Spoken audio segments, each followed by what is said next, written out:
in East St. Louis. The war industry propels more and more people into the city, including these Black laborers who are trying to escape violence and Jim Crow in the South.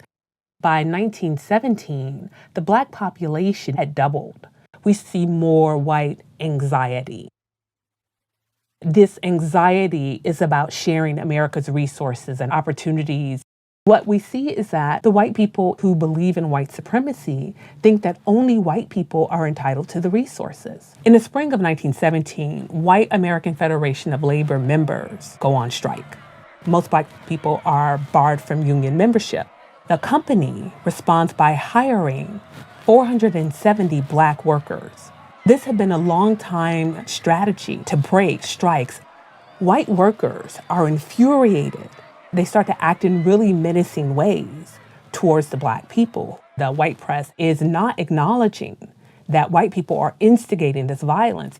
On July 1st, 1917, a Ford car full of white men shot into a group of Black people in a Black neighborhood. Shortly thereafter, another Ford comes through. The Black people fire on the car, but it's an unmarked police car. There are 2 police officers inside, and those police officers die. The rest of the larger white community retaliate. They start attacking any Black people they see. They're dragged out of cars, off streetcars, and beaten. Mobs started destroying Black people's homes, businesses, churches, their schools. One of the more harrowing things we see is that mobs start to firebomb houses with families inside. And when the families come running out, there are armed white people outside who shoot and kill them. And it forces people to face the fire or the gunfire. Thousands of Black residents under attack try to head towards the bridge, which spans the Mississippi River, but the police close the bridge.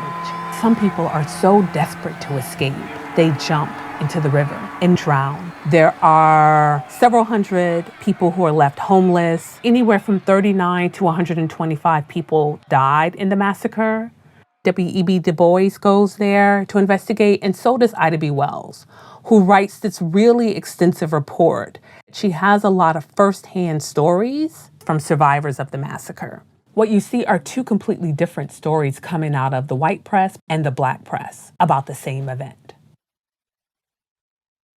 Houston in the early 20th century is absolutely segregated by the government and specifically by elected officials. This regiment of Black soldiers is sent to protect this camp as it's being built for white soldiers. And although they're used to a segregated armed forces, they're still expecting a different level of treatment because of their service to the country. The race riot in East St. Louis that had occurred just a short time before the Houston riot is more than likely somewhere on the minds of the soldiers.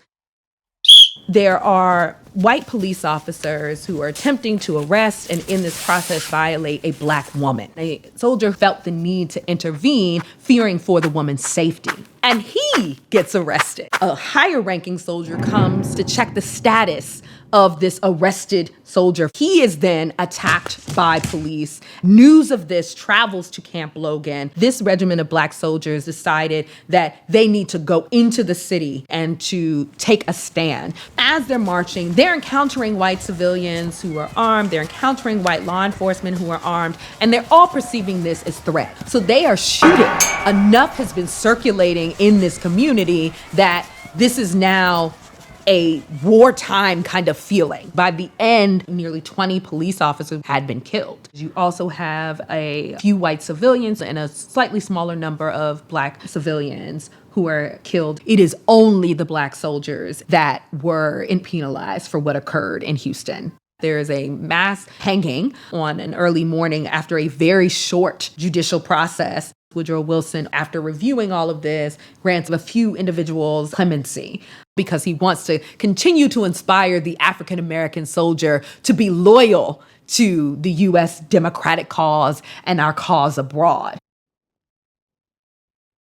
East St. Louis never recovered from the 1917 massacre. People survived, people rebuilt, but the city started a downhill trajectory in 1917. Illinois passed this law. This was in 1905, something called the Anti-Mob Violence Law. And it was introduced by this African-American state senator from Chicago, then had 3 back-to-back race riots in 1908 in Springfield, and then 1917 in East St. Louis, and then 1919 in Chicago. And there were reparations for all of those, but it was a pittance. East St. Louis brought back Mayor Stevens, who was the only mayor during this time period who had clean hands. But once he straightened everything out and issued the reparations, the political machines came back and kicked him out of office. There was never any attempt at social healing.